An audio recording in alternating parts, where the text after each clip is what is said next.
O tirado disse ao povo: Não temam, fiquem de pé e vejam a salvação do Salvação.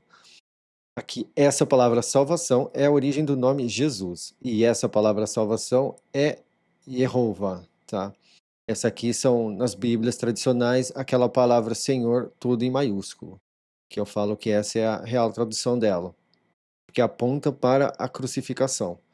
E salvação aponta para salvação. Mas como a crucificação é a salvação, ou salvação, nós ficamos nesse mesmo. Mas aqui, então, aquele nome eu trato como nome próprio, né? O Senhor, tudo capitalizado. Então fica em maiúsculo. Só que não como qualquer outro nome a ponto de colorir.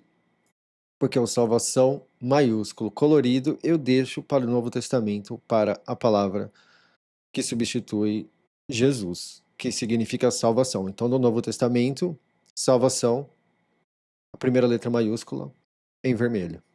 E aqui é a mesma coisa, só que sem o vermelho, por conta disso, para ter esse contraste também. Que ele vai fazer para vocês hoje. Porque os de sitiado que vocês veem hoje, não vão mais ver eles, pelas épocas. Salvação vai batalhar por vocês e vocês vão refletir. E vamos lembrar também que salvação é a tradução do nome Josué, que é quem leva eles para dentro, que faz eles herdarem a terra depois dos 40 anos no sertão. Então, mas aí vai ser salvação nesse formato aqui, porque Josué e Jesus é o mesmo nome. Salvação disse ao tirado: Por que você clama a mim? Fale aos filhos do persistiu com o grande pastor que marchem. E você, levante a sua vara e estenda a sua mão sobre o mar, e rache ele. E os filhos do persistiu com o grande pastor vão entrar no meio do mar em parte seca. Por que ficou assim? É porque aqui não tem de fato aquela palavra que é usada para terra, para solo, ou coisa assim. Então eu quis colocar uma palavra mais neutra. Porque não tem especificando a palavra terra. Sim, é terra seca, mas como não estava especificando a palavra terra e já existe uma palavra, várias palavras para o conceito de terra, solo, campo, eu não quis envolver ela. Porque é usado simplesmente. Poderia ser também algo seco. É que falta uma coisinha. No hebraico dá-se a entender que não precisa dessa uma palavrinha para compor a palavra seca. Portanto, coloquei algo neutro. Tô aqui, né? Como eu falo, né? O Salvador, né? A palavra Salvador, ela é alguém estendendo o braço, que também parece com uma vara no desenhinho, estendendo uma mão sobre o mar. E esse também é a imagem que nós temos quando o Cristo estende a mão e tira o Pedro, Simão Pedro, né, da água, quando ele está afundando. E eu, veja, vou apertar o coração dos dessitiados, e eles vão entrar atrás deles. Então aqui é aquele aperta-aperta que eu falo, né? Então, os dessitiados querem colocar o coração do salvação em aperto, que são as pessoas de persistiu com o grande pastor, então o salvação aperta o coração dos dessitiados. Então fica nesse aperta-aperta. E eles vão entrar atrás deles. E eu vou pesar sobre o casa grande e em toda a força dele, nas charretes dele e nos cavaleiros dele. Tá. Aqui, em algumas traduções, eu acho que vai estar honrado. Seria glorificado, glorificado. Porque essa é aquela palavra que eu comento, vira e mexe, que ela é usada para pesar, para avaliar algo e também para honrar de acordo com o peso. Então, se você simplesmente deixa aqui, eu vou ser glorificado sobre o Casa Grande, não é necessariamente, porque aqui tira o objeto, o foco aqui é o Casagrande. Então, algo está pesando, ele está avaliando o Casagrande. Então, fica estranho falar, eu vou ser avaliado, né? Então, né, eu vou pesar sobre o Casagrande. Então, ele vai avaliar o Casagrande e pesar de acordo. Esse é o sentido de pesar. Porque nós, no português, usamos a palavra dessa forma. Pesar é medir peso, mas também é impor peso. Da mesma forma que esse hebraico é usado dessa forma também para nós. E em toda a força dele. Esse força é no sentido de exército também, tá? É mais usado, inclusive, no sentido de exército.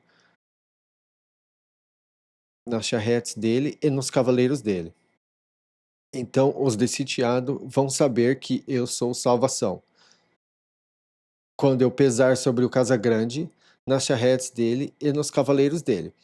Então, aqui é outro lugar, que eu sou salvação. Por quê? Porque ele está salvando eles. Então, mais um lugar onde se confirma a tradução da palavra Yehovah, que é Senhor, tudo em maiúsculo, nas Bíblias tradicionais. E por quê? Então, é sempre importante lembrar, quando nós estamos vendo essa época do Egito e tudo, que o dilúvio ainda era bem mais recente do que é hoje.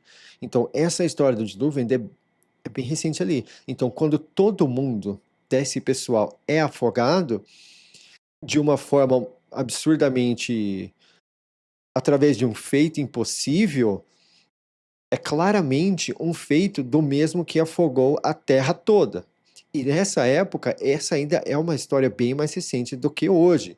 Então, ele demonstra o quê? Que ele é salvador, porque ele que livrou o alívio, o Noé daquela coisa toda, e foi através da água que ele afogou o mundo todo. Então, por que que ele escolheu fazer dessa forma? Afogar todo mundo aqui no Egito, assim como ele fez lá atrás, para mostrar que o mesmo que fez a terra ser completamente afogada é o mesmo que está com eles. Então, não é algo aleatório. Ah, eu vou afogar todo mundo. Não, tudo. E aí nós vamos ver isso ao decorrer do bom livro todo. Sempre tem um padrão que é para apontar para algo do passado e para a cruz, né? Ah, como que isso aqui, como que afogar a galera toda aponta para a cruz? No Novo Testamento, nós vemos sobre o batismo, que eu não traduzo como batismo, eu traduzo como imersão. Nós vemos lá que as pessoas são imersas na água e daí tem um novo recomeço. Então, tudo que ele faz aponta para algo lá atrás e aponta para algo lá na frente. Tudo que tiver sobre a cruz aponta para algo para trás e tudo que tem atrás da cruz aponta para a cruz. É como o Antigo Testamento apontasse para o Novo e o Novo apontasse para o Antigo. E bem no meio você tem a crucificação, que é onde tudo cruza. E lembrando que eu chamo, né, os hebreus eu chamo de os do além, mas o mais correto, que é muito provavelmente a próxima tradução de os do além, vai ser os da, os da cruz, os de cruzar, porque não é os do além dessa forma, é os do outro lado da travessia, os que cruzaram o rio, é nesse sentido. Então isso é mais interessante ainda porque eles são hebreus, que significa os da cruzadia, e eles estão cruzando o rio e sendo salvos através da salvação. Então, tem essa ligação também. E muitas coisas no bom livro, conforme você vai caçando e você vai cavando, você vai tendo essas reflexões, especialmente para quem copia, né? Quando você está copiando ali atentamente, refletindo o conteúdo, você pesca bastante dessas coisas. Às vezes você simplesmente saca assim, e por isso que eu sempre recomendo quando eu posso, né? Você para um tempinho para você copiar a Bíblia, às vezes você acorda de madrugada, o que que eu vou fazer? Pô, pega, copia. Se quiser copiar essa versão aqui, é bom, escutando. Mas é importante isso, porque você vai refletir de formas que, que eu não consigo explicar aqui, porque fica muito pesado e a gente não vai acabar nunca, mas que você, naquele momento, escrevendo, fazendo oração no seu coração, você pega e eu recomendo. Enfim, nas charretes dele e nos cavaleiros dele. o informante do salvação. Tá, aqui nas Bíblias tradicionais vocês têm o anjo do Senhor, não é? Eu acho que é. Anjo de Deus em uma, anjo de Deus no outro.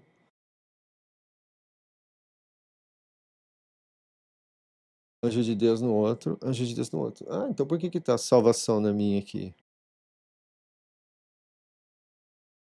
Eu acho que. Ah, eu errei aqui. O anjo do Salvador. Eu errei. Tá. O informante do Salvador. E o que que seria? Então, o anjo, aqui seria anjo de Deus, né? Então, o informante do Salvador. Eu chamo de informante porque é a mesma ligação. A palavra evangelho do Novo Testamento, ela também é uma palavra que não foi traduzida, ela foi transliterada. A pronúncia do grego é bastante parecida com a palavra evangelho, evangelion, alguma coisa assim. Eu não sei exatamente a pronúncia. E significa boa informação, porque angelion é mensageiro, é informante, é nesse sentido. Então, eu por muito tempo eu fiquei entre chamar de mensagem ou informação. Só que quando chamamos de evangelho, chamamos de a boa informação. E por que que eu falo que é boa informação e não a boa mensagem? Porque qualquer coisa é uma mensagem. Qualquer coisa é uma boa mensagem. Receber mensagenzinha por aplicativo, aquelas mensagens, tá, pô, uma boa mensagem, falou alguma coisa. Mas o que que é boa informação? Boa informação tem um duplo sentido, que é não só algo que é bom, mas também algo que é verdadeiro. Quando falamos, ah, isso aqui é informação boa, isso aqui é uma boa informação, ela tem esse sentido também, algo que é verdadeiro e algo que é bom. Então eu comecei a chamar eles de informantes. E aí tem a dúvida, poxa, informante parece que é um dedo duro, que é um, né, alguns chamam de X9, né? Mas também é o informante, porque nós vemos, especialmente no Novo Testamento, eram pessoas que estavam, né, dedando o que estava, entregando o que estava de errado diante do sistema. Então, ao mesmo tempo que alguém que passa informação no sentido de boa informação para as pessoas, também é uma pessoa que aponta o que está ocorrendo. Então, nisso também nós temos um duplo sentido. Então, eu comecei a ver que essa palavra ela tem que ser informante, ela não pode ser mensageiro, porque mensagem é qualquer coisa, informação é uma coisa mais estruturada. Então, não dá para ser mensagem. E por consequência, se ali é mensagem, não é mensageiro, é informante. Então, e aquela palavra ela é usada para se referir a essa no Antigo Testamento em citação. Então, ao invés de anjo, eu uso informante. E ao usar informante, aqui temos algo grandioso, porque isso aqui era um informante. Então, ao meu ver, os informantes que têm esses grandes, que fazem esses feitos impossíveis, que nós vamos ver aqui que esse vai fazer, são exatamente o que Cristo falou, que vocês farão feitos impossíveis maiores do que eu, né? E por que que as pessoas hoje não fazem esses feitos impossíveis? Ao meu ver, é porque ninguém chegou ao ponto da intimidade que os antigos tinham ao buscar a salvação. E até porque, quando você analisa esses milagres, essas coisas, grandes coisas que esses informantes fizeram, são coisas que são atribuições que homens fizeram.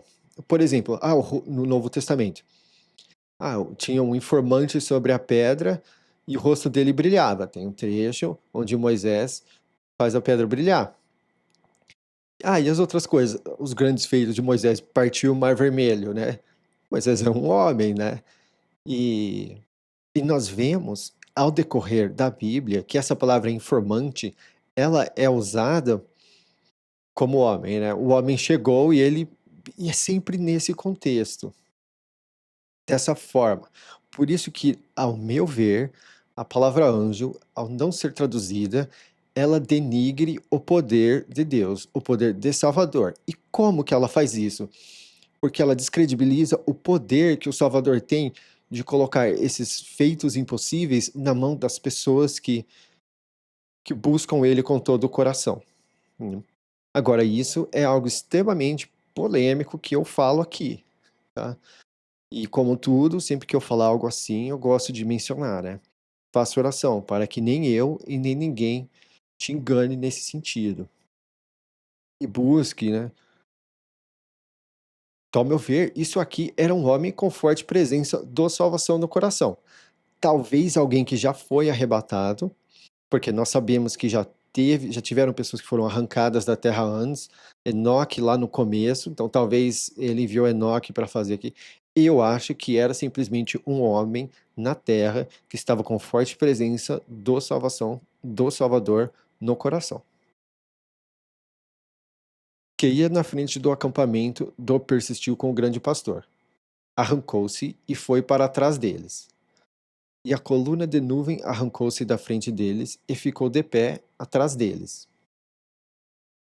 Ela chegou entre o acampamento de sitiado e o acampamento do persistiu com o grande pastor. Então tiveram a nuvem e a escuridão.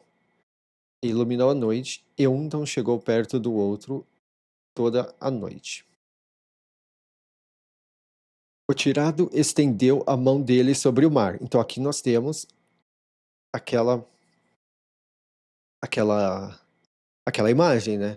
O tirado é quem? Ele é o grande pastor aqui, é ele que está guiando todo mundo aqui. Então você tem o tirado,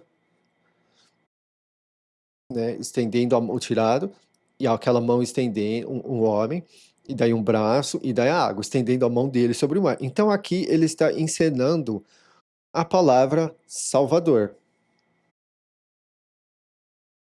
Aqui ele está encenando a palavra Salvador.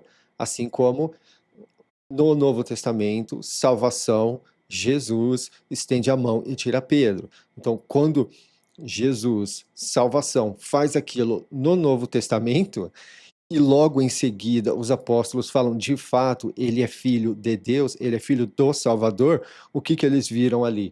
Exatamente a encenação das letrinhas do proto-paleo-hebraico, ele fazendo uma encenação daquelas com um feito impossível de fato. Ele é filho do Salvador. Não, não são minhas palavras, é o versículo seguinte. Só aí no Novo Testamento. Eu não lembro qual que é o versículo, mas se der uma olhada, não é difícil encontrar. E salvação fez o mar ir com uma inspiração forte do nascer do sol a noite toda. Inspiração aqui, lembrando que é a mesma palavra espírito, tá? Não muda absolutamente nada da escrita dela. Só que nas traduções tradicionais, vocês vão ter vento. Vento e espírito são coisas muito diferentes. Vento, espírito, inspiração. Inspiração se encaixa em todos os contextos que tem a palavra vento, mas nem sempre o contrário. Então, por que interessante essa inspiração forte do nascer do sol a noite toda? Lembrando que o sol tem aquela ligação que eu falei a alguns, que eu falo desde o começo, inclusive, que é a representação física do funcionamento do mundo espiritual. E que nessa representação de que é de uma que vem toda a luz, todo o calor, toda a vida, e esse um é Jesus, muito provavelmente aqueles antigos que adoravam o sol como um deus entenderam a mensagem de forma errada. É a representação física do mundo espiritual, não que de fato ele é o Salvador ou salvação, é simplesmente uma representação. Até porque a própria Bíblia, o próprio bom livro fala, não adorar os astros, né? Então, uma coisa refuta a outra. É por isso que é importante ter o conhecimento como um todo, porque você consegue eliminar certas coisas que não têm encaixe através da própria Bíblia. E colocou ao mar uma parte seca, e as águas foram rachadas. Os filhos do persistiu com o grande pastor entraram no meio do mar em terra seca. Parte seca. E as águas foram para eles uma muralha à direita deles e à esquerda deles. Essa palavra muralha é a mesma palavra que é usada quando eles se referem a muralhas de cidades que têm essa defesa de muralha em volta. É a mesma palavra. Que não é nenhum tipo de enfeite, nada não. De fato, usa-se a palavra muralha. Não é muro, não é parede, como se fosse uma muralha. E por que que isso é interessante? Porque sitiado é um lugar cercado e oprimido. Então, o fato de haver uma muralha ali protegendo eles, ao invés do sitiado oprimindo eles, você tem esse contraste. Os de sitiado foram atrás e entraram atrás deles. Todos os cavalos do Casagrande, as charretes dele e os cavaleiros dele para o meio do mar. Aconteceu na vigília do amanhecer, que Salvação mirou o acampamento de sitiado na coluna de fogo e nuvem, e transtornou o acampamento de sitiado. Essa palavrinha mirou, ela deu um trabalho legal, ela foi trabalhosa, mas foi, aqui ó, tá simplesmente viu, mas é mirar mesmo. É interessante porque depois remove as rodas aqui, então parece que ele mirou e ele removeu as rodas das charretes deles e os conduziu com peso. E sitiado disse: Vou fugir da frente do persistiu com o grande pastor, porque salvação batalha por eles contra sitiado. E nós vamos ver aqui, né? O salvação ele fala, né? Eu batalho por vocês, né? Sempre que você está em apuro, você está em estado de sítio do seu coração, da sua vida, se você buscar salvação, que é a tradução da palavra Jesus, isso não é invenção minha, e não é nem sob análise minha, isso é de fato reconhecido que Jesus significa salvação. Então, se você busca salvação, ele batalha por você no seu coração sitiado. Quando ele entra lá, a guerra acaba. Ele faz a batalha. E aqui, nas traduções tradicionais, se eu não me engano, vai estar guerrear. Mas é complicado usar. Não, combate. Tá, combate até que tá, mas. Outro tá peleja, não. Lutando, não. Porque é no sentido de batalha.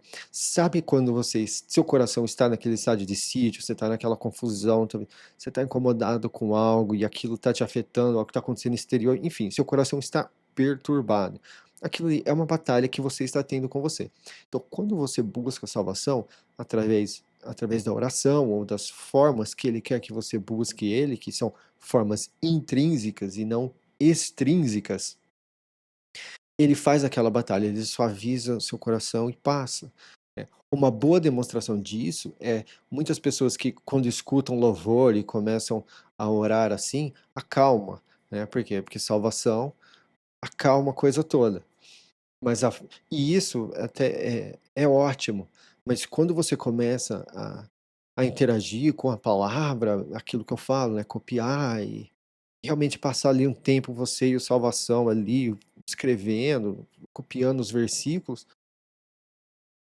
aquelas batalhas elas vão ficando mais fáceis e muitas vezes elas deixam até de ser batalhas. A coisa você simplesmente, ela simplesmente não, certas coisas nem te abalam mais. É simplesmente, deixa. É muito legal. E isso eu posso dizer porque isso aconteceu e acontece comigo, né? Tem dia que eu acordo com o coração pesado, né? Mas quando eu chego lá na padaria, começo a escrever, muitas vezes o cansaço passa, a coisa toda passa, dá um alívio. Eu recomendo. Salvação disse ao tirado: Estenda a sua mão sobre o mar. Então as águas vão voltar sobre os de sitiado, sobre as charretes dele e sobre os cavaleiros dele. O tirado estendeu a mão dele sobre o mar. Aqui de novo, a palavra Salvador. E o mar voltou, na virada do amanhecer, para o fluxo dele. E os de sitiado fugiam para esbarrar nele. E que é muito legal. Porque nas traduções tradicionais, aqui ó, foram de contra as águas, é isso mesmo. Mas a palavra aqui de fato é esbarrar, tá? E é engraçado porque a água tem barro, né? Então, no português, nós temos essa ligação que fica até engraçada. Eles surgiam para esbarrar nele. Tem uma jogada de palavras aqui. E é engraçado porque aqui, ó, foram de encontro. Vamos ver, fugir. Vamos ver como tá nas outras aqui também. Correram de encontro às águas. Mas aqui é engraçado porque é fugiam. É a mesma palavra que é usada, fugiam. Então eles fugiam para esbarrar nele. Muito. Quando eu vi isso aqui, eu ri. E salvação sacudiu os de sitiado no meio do mar. As águas voltaram e cobriram as charretes e os cavaleiros de toda a força do Casagrande que entraram atrás deles no mar. Não sobrou deles nenhum. Mas os filhos do persistiu com o grande pastor foram em parte seca no meio do mar. E as águas foram para eles muralha à direita deles e à esquerda deles. Aqui tem um componente, aqui, ó, sempre que a Bíblia ela começa a repetir uma conexão, uma coisa assim muito específica, aí tem coisa. E aqui tem algo muito interessante que eu ainda não pesquei, que vai muito além do eu pescar, quem sabe na próxima edição, ou talvez até mesmo nessa, quando que nós vamos ver muito essa palavra muralha ainda, ao decorrer do bom livro. Então talvez quando eu sacar esse negócio de muralha à direita e à esquerda, eu comente. Salvação salvou ou persistiu com o grande pastor naquele dia da mão desse sitiado. Tá aqui, ó. Salvação, salvou. E aqui, ó, esse aqui é o verbo da palavra Jesus, tá? Esse aqui só vou ter assim, o Senhor tá. Ok. Então, aqui, de fato, então aqui tá salvação, que é aquele Senhor, tudo em maiúsculo, salvou ou persistiu com o grande pastor. Então aqui, ó, salvação, e aqui é o verbo que dá origem à palavra Jesus, que é salvar. O persistiu com o grande pastor naquele dia da mão desse sitiado. E o persistiu com o grande pastor viu sitiado tendo fim na beira do mar. O persistiu com o grande pastor viu a mão grande que salvação fez em sitiado. Olha aqui, ó. Lembra que eu falo? O verdadeiro significado da palavra Cristo é mão. Então ele viu a mão grande, né, grande Cristo, que salvação, que é a tradução da palavra Jesus, fez em sitiado. E o povo temeu a salvação, e confiaram no salvação e no tirado, escravo dele. Confiaram. Essa é uma palavra polêmica. Aqui, ó, creu, tá, ó, creu, ó, metade está confiou e metade está creu, das versões do português. E na King James está believed, que é acreditar. Tá. Por que que não é acreditar e crer? Crer e acreditar são péssimas palavras para descrever isso, e ao meu ver, sempre que elas aparecem na Bíblia, elas estão erradas. Porque é claramente num contexto de confiança que salvação quer. Por exemplo, ele fez isso tudo, obviamente eles iam, né, acreditamos que aquilo aconteceu. Então, crer e acreditar, elas deixam a questão toda de uma forma muito rasa, porque é confiar, é um sentimento ativo, né, é um sentimento íntimo. Quando você confia em alguém, você tem um certo nível de entrega, um certo nível de atividade. Quando você simplesmente acredita, né, é algo muito raso. E deixar isso raso, a coisa ela vai complicando ao decorrer. Porque, por exemplo, quando você fala para alguém, você acredita em Jesus? E a pessoa fala, sim, acredito que ele existiu. Tá, isso. Você só precisa acreditar nele que você vai ser salvo, só precisa crer nele. Não, é uma coisa mais íntima, é confiar. E você não consegue confiar em ninguém, em nada, a menos que você tenha um nível de intimidade. Então é por isso que eu falo, né, busquem salvação, Jesus, faça oração. deposite coisas na sua vida na mão dele, na mão, que tradução da palavra Cristo, para você conseguir desenvolver a confiança no seu coração. Porque não basta só acreditar que existiu. Isso é um absurdo.